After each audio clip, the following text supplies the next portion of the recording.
Everyone, welcome to my version of Tim Holtz's 12 tags of 2014, and it is the month of June, and this is Tim's gorgeous tag. You'll see that mine turns out quite differently, but I'm hoping that you can see the inspiration behind my tag. So I'm starting out by showing you this. Normally I show it to you on a piece of paper, but my printer is broken, and before I worked out how to import the photograph into iMovie, my plan was to show it to you like this on my phone. So a little bit different start to normal, but the whole premise of this is exactly the same. We all start out with Tim's inspiration and then we give it our own interpretation. So as I didn't have Tim's gorgeous butterfly stamps, I have looked through the stamps that I do have, and I've decided to go with a sort of lucky tag. And I've got my roulette wheel and I've got some playing cards, and I'm just thinking about the words that I might put on my tag and where I might place some of the elements. So I've got these little tiny playing cards. I'm thinking about a phrase, something like, are you feeling lucky? What's your lucky number? That kind of thing is going on in my head. So just sketching out a few ideas before I get started.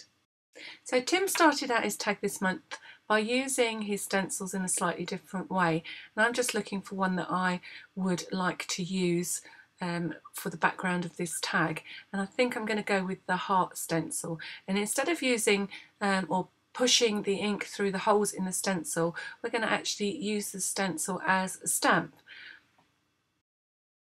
So this was the first new technique that Tim showed us on his blog this month, and he used his little mini distress inks to put the colour onto the stencil.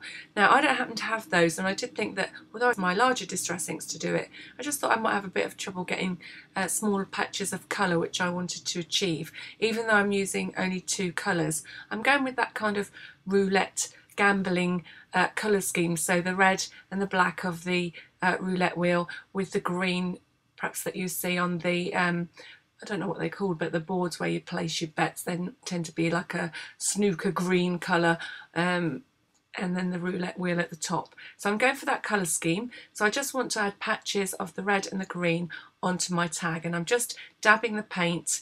Excuse the little shake on the camera, you know the drill by now. My camera sits on my desk, so any sort of banging on my desk and the camera shakes a little bit. So I'm just adding the green and the red paint. So at this stage I am trying to be a little bit careful not to blend the paint colours with the actual applicator itself, but I do want to try and cover the stencil with the paint. So just creating random patches at this stage, and then I took a water spray and I sprayed the whole surface.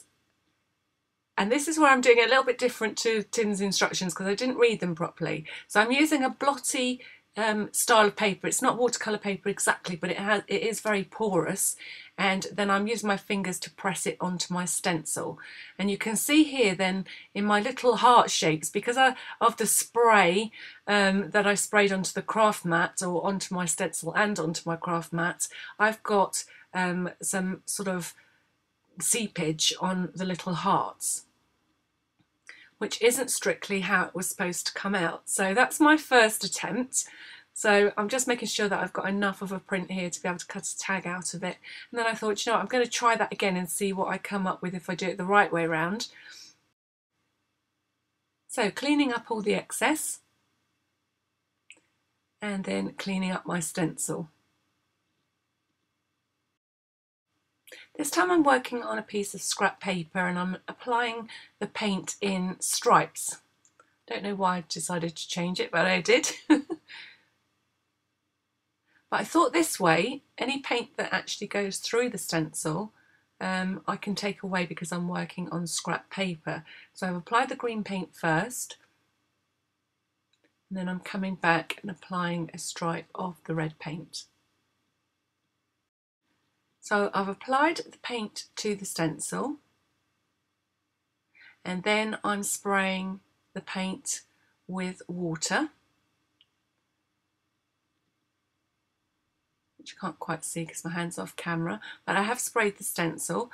Now I'm laying down the paper which I intend to print on, and laying the stencil on top of that. And this time when I press down, I'm just using a paper towel to soak up any seepage, and you can see I've got a much cleaner print of the hearts. And I do like it, and it is brighter, but I happen to think that I like the texture of this one.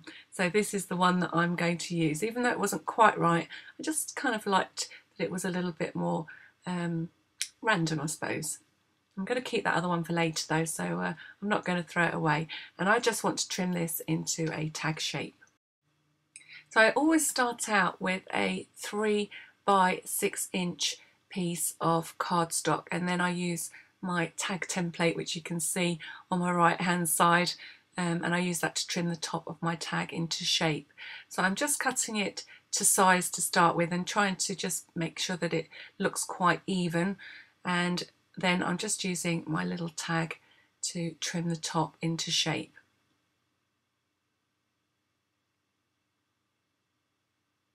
And that's the tag background that I'm going to be working with. Then I'm using the edge of my scissors just to gently distress the edge of my tag. And this cardstock that I've used is, as well as porous, it's quite thick, so it's quite nice to distress the edges off. And then I'm just trimming a little frame, so slightly bigger than 3 by 6 inches. And I've just cut it a little bit short, so I'm just going to cheat and trim a little smidgen off the top of my tag, and then I'm going to trim the black frame to match. So I've just got a fine black border all the way around. So I'd already picked out the stamps that I wanted to use, and you can see the roulette wheel and the pointing finger. And I'm also going to be using some of the playing cards. Not quite sure at this point what I'm going to do with them, but I've just picked out a 1, 2, 3, 4, and I've alternated the suits, so I've got red, black, red, black. So the two stamps I'm using are from the Mini Blueprints number 4, and they are by Stampers Anonymous for the Tim Holtz collection, and I'm going to be using them with a black archival ink. So the paper that I'm using is quite textured, hence my really inking up the stamp and really pressing down well, and the camera really shaking. Sorry again. One day I will get a rig that doesn't sit on my table, and then it won't look quite so violent on the camera. I'm quite gentle really. And now we're down to something a little bit more gentle, and we're going to watercolour our images, which is something Tim did with the butterfly images on his tag, and I'm just painting up my roulette wheel. Now I'm going to cut out each of the circles, the outside, the middle circle which has got the numbers on, and that big piece in the middle that looks like the handle that I think they're called croupiers, spin, ready to see which number the little silver ball is going to land on. So I'm going to layer this up, and I'm going to make a little spinner for the centre of it. So I'm just painting it up using the red, which is Festive Berries, and the green, which is Peeled Paint. So they're both Distress inks this time, but I used exactly the same colours in the Distress paint for the background of the tag. So in case you're fairly new to this, the inks that I'm using are water-based. So I've just squished the ink pad against my craft mat, which is a wipe-proof mat, and then I'm just using a little bit of water on my brush, and then that turns these inks into little puddles of paint, which I'm then using to colour in my image. And then once I'm happy with my watercoloured images, it's ready to cut them out. Now one thing that is a little bit, feels a little bit odd to do is these blueprints have got these lovely markings on the outside, and it does feel a little bit criminal to cut them off, but I have a plan, and you'll see that all is not lost, and when I come to put this on the tag I'll rectify that. So I'm just actually cutting out the 3 circles of the roulette wheel. So I've got the middle one cut out, this little central one, and then finally the outside one. And I'm also saving these little pieces of wording, which I also plan to use on the tag as I put the whole thing together. So as you can see, I can layer my roulette wheel back up.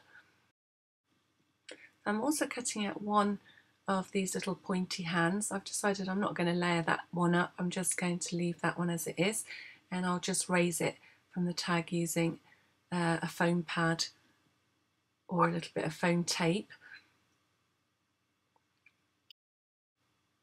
So those of you that watch these videos each time I make them know there's always something going on in your head about what you're going to put where and how the design is coming together. So I'm just having a look at the elements I've got already and thinking about what else I might add. And it was at this point I thought I might want to do something else to my background. So I'm just testing it out on the first piece that I made that I didn't actually use, and I'm just trying to add a little bit of a shadow to each of the hearts to make them appear a little bit more like they are holes in the tag, and you can see beyond them if you like.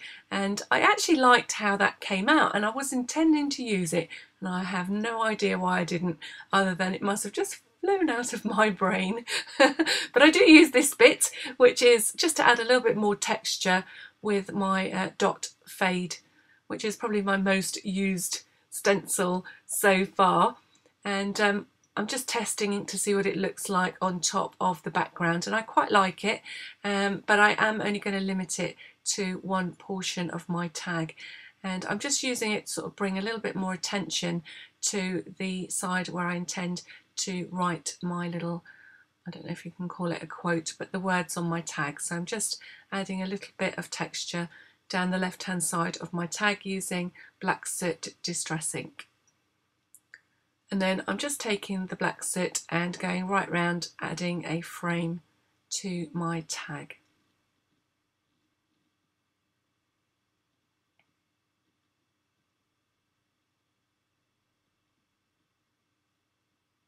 So again, back to thinking about how I'm actually going to put these cards onto my tag. I think they're a little bit big, even though they're small, to use whole.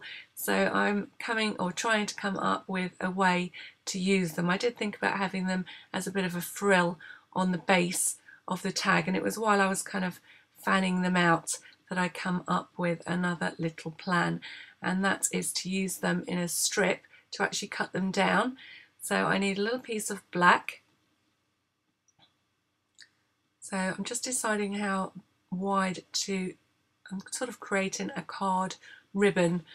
So I'm just cutting all of the little cards into 3/4 of an inch wide strips, and then I'm just doing the same for the opposite end, so I end up with 2 of each number.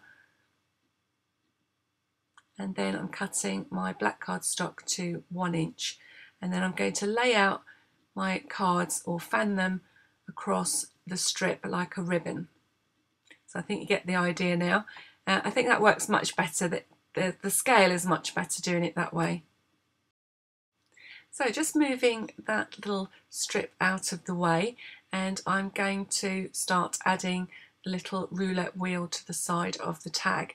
And before I do that, I'm going to re-stamp it. So I'm just going to, and that way I get the lovely blueprint markings back onto my tag. So I'm going to stamp that with the black ink, which I am looking for, as you can see. What have I done with it? Oh, there it is. And this is the scary part, because you've got a nice background and then you're going to stamp on it. And if you get it wrong, you've got to start all over again. So keeping my fingers crossed,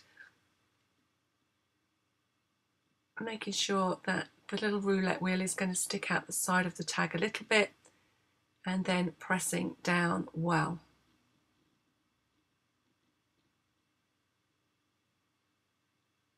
Yes. Next, I'm just making the little reinforcer that sits at the top of the tag where the ribbon goes through. And I punch it the first time, as you can see, a little bit too far away from my punch to be able to centralise that hole. So you punch with your hole punch to start with, and then you take a 1/2 inch circle and you centre it on that 1/2 inch circle, and you get a little ring that you can use as the top of the tag. And I'm just distressing the edges of it carefully with my scissors. and then just gluing it in position on the top of my tag.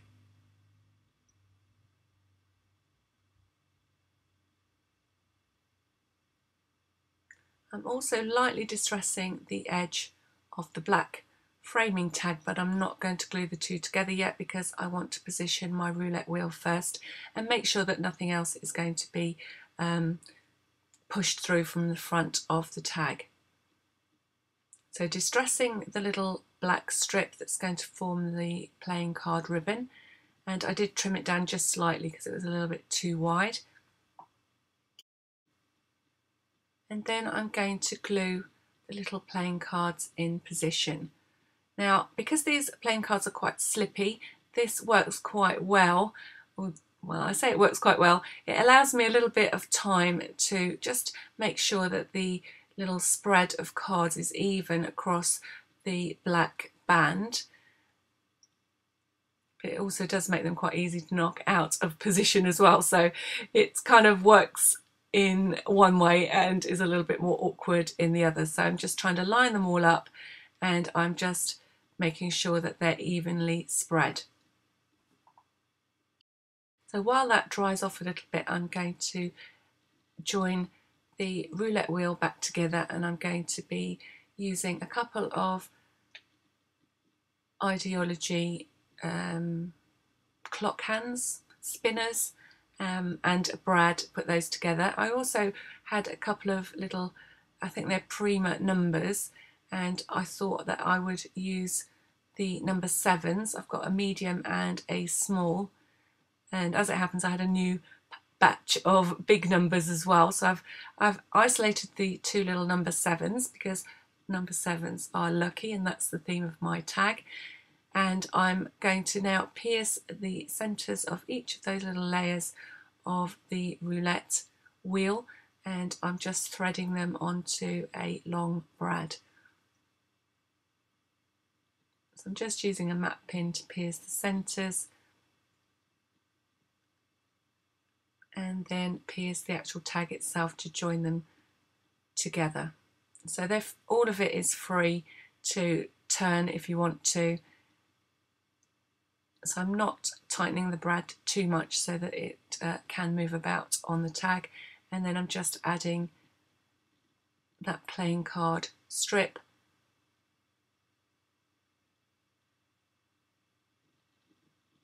and trimming off the excess.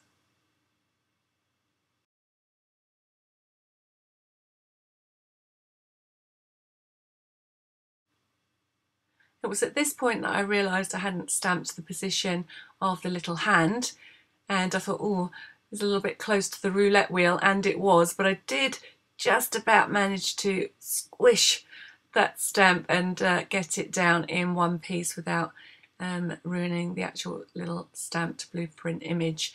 And then I'm just going to add some foam tape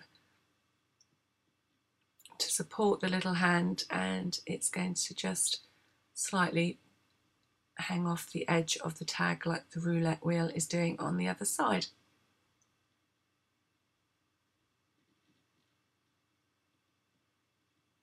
And do you remember those little tiny word pieces that I cut out from the images before?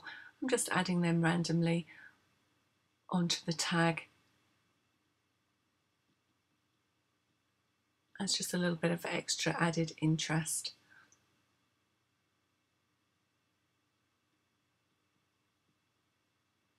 And then I think I'm ready to join the two tags together.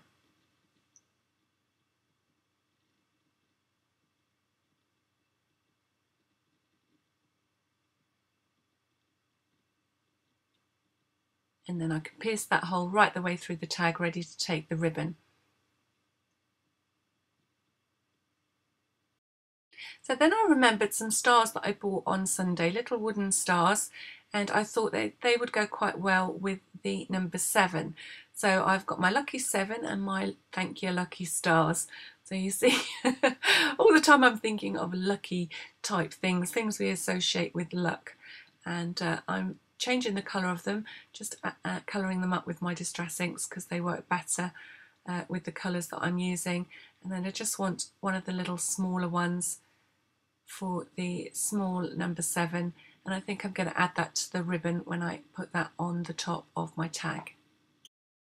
So Tim coloured up his own ribbon to go on the top of his tag, and instead of using the distress inks in lots of different colours, I'm only going to be using 2, but it's more or less the same technique, except I like to keep my colours separate so I can get an even balance, sort of a little bit controlling, I suppose, of the technique. So rather than lay down the 2 colours together, I'm just adding them one at a time.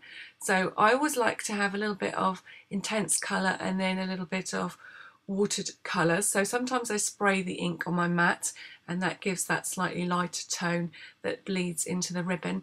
And then I like to just sort of screw up the ribbon and press it into the ink without adding any water, so that it's definitely a stronger colour, and it tends to pick up on the wrinkles, which I quite like.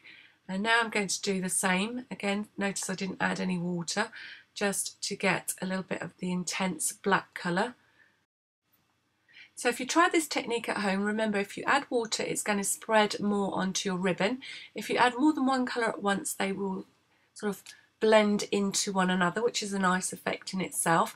If you want a little bit more control, do one colour at a time and then dry in between applications, and that way you don't get quite such a blending of the colours.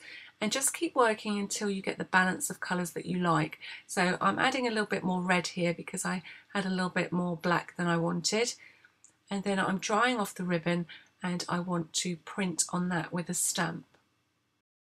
Now I'm switching inks here, and I'm using my archival ink because I want the print to stay on the ribbon, as in not blend in too much. You can print with distress ink, but it will definitely sink into the fabric more and be less defined. So I want to keep the print nice and defined, although I'm doing it quite randomly with this border stamp.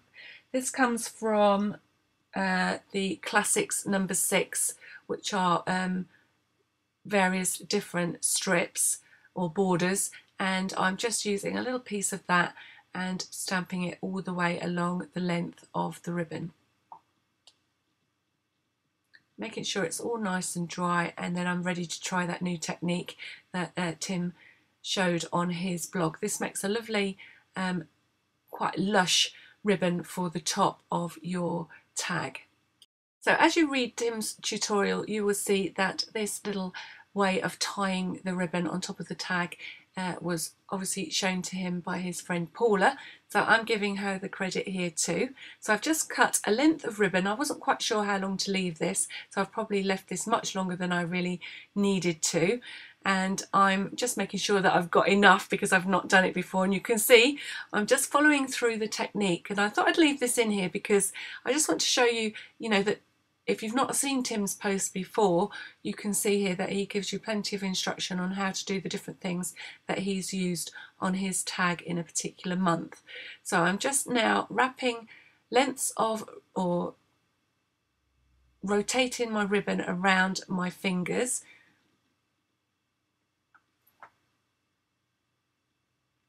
And I think, again, I've probably got a little bit more ribbon than I need. So I'm just counting about 6 turns around my fingers, and then I'm trimming the excess ribbon off.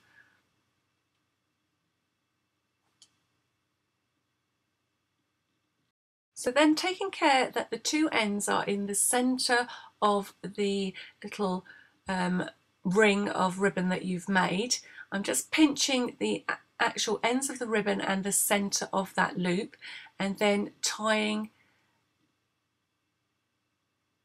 the actual piece that you put through your tag to secure those loops to the top of your tag. And you can see here why I definitely went to town and had 2 longer length of ribbon.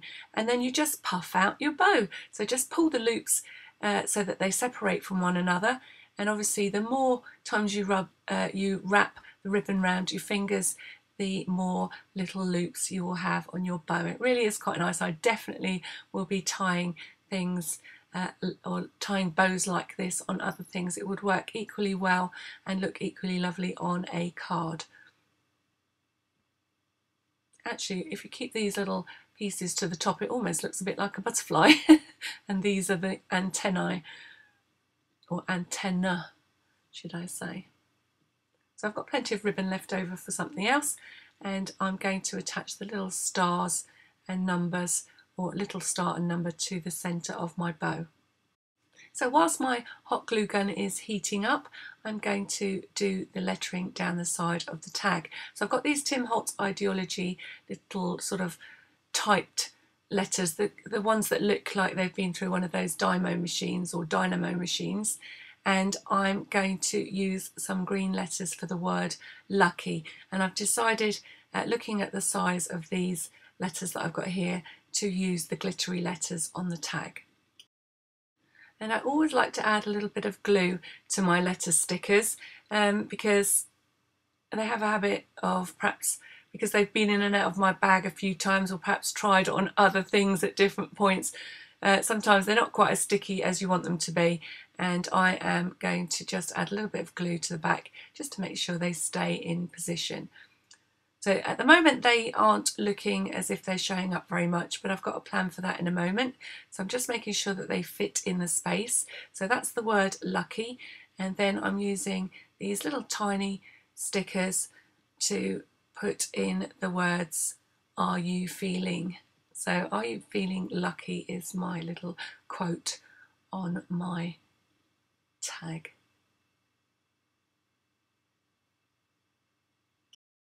You can see I've got lots of use out of these little sticker sheets. They work very well with photos on scrapbooks, and they're just quite a nice addition to a card because of the size of them.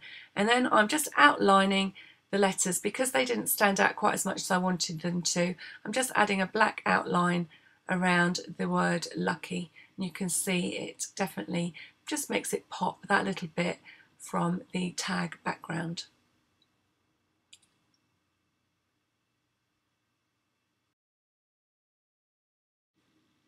And then I'm using my hot glue just to secure these other final embellishments into position. So I've got my large star with the number 7 in the middle, and then the little star at the top in the centre of the bow with the small number 7. And I think that that is my tag almost finished. And then I decided to match the little bit of glitter on the word lucky that I'm going to be using these little gems just to add that final touch of sparkle. So I'm just adding a couple to my little spinner.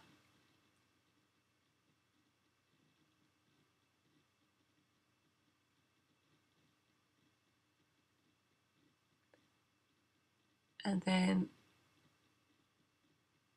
a couple at the bottom of the tag and a couple at the side. So normally at this point I would have a printout of Tim's tag so that I could put the original inspiration on the back of the tag and a little charm that I make out of the June 12 Tags logo. But I haven't got that this time until I manage to get myself a new printer, so I'll attach those later and I will call that done. So from Tim's inspiration to my interpretation. So I hope you've enjoyed this little look at how I've created my June tag, and that perhaps I've given you one or two tips, but mainly I hope I encourage you, if you are not already playing along, to go along to Tim Holtz's website and to play along with next month's challenge, which is coming up soon. Tomorrow, in fact, he will post July's tag, all being well. Now, hopefully I'll get next month's tag finished a little bit earlier because this one went down to the wire and I'm just posting it on the last day of the month. You may or may not know that I also create online workshops that I sell from my Etsy shop for larger projects that I they take a lot of time, so that's why I sell them, although I do a lot of free stuff on YouTube, as you if you're a subscriber to my channel you'll know. But I'm just going to give you another little look at the tag storage that I made for my tags for this year, and I can just add the tags. So this was last month's tag, and you can see here that's the charm I was telling you about that I make out of the logo, and I attach one of those to each of my tags and Tim's inspiration, so the picture of Tim's tag for the month on the back, so I'll always be able to remember where I started and where I ended up. and it just makes a nice record to keep the original inspiration with my tag. And this is my month of June, so I can hang it on the little hanging rail and store my inspiration all together for this year. And it really is a nice way to store your tags if you like making tags. So I'm definitely plugging my workshop at this point, and if you like what you see here, then please don't hesitate to pop along to my Etsy shop, and you'll be able to download purchase and download your copy, and I will walk you through how to make this tag storage unit, and you'll be able to store your tags so that they're easy to flick through and give you inspiration next time you need it. So if you want any of the links, please stay tuned to the end of the video and I'll put them for you there. There's also a link to my Etsy shop at the top of my YouTube channel anyway, and to my blog if you want to pop along there and say hello to me over there. So if you like my videos, don't forget to subscribe, press the like button and share them with your friends. I really hope that you like this tag. I like how it's turned out and I really enjoyed the new things that I learned, so I hope that I've shared some of that with you. Definitely worth giving Tim's blog a look, because he does go into a little bit more depth of using the distress inks rather than the paints with the stencils, and you'll be able to get a bit of a better idea of what he did and how he created his tag. So it's always worth a look, and it's also worth a look at all the lovely work that that tag inspires. There's hundreds. In fact, it went on to 2 pages this time. It's the first time that I've seen it do that. So that's a lot of people taking part in a great fun challenge. And until next time, whatever it may be that I'm posting, I'd just like to say thank you for watching.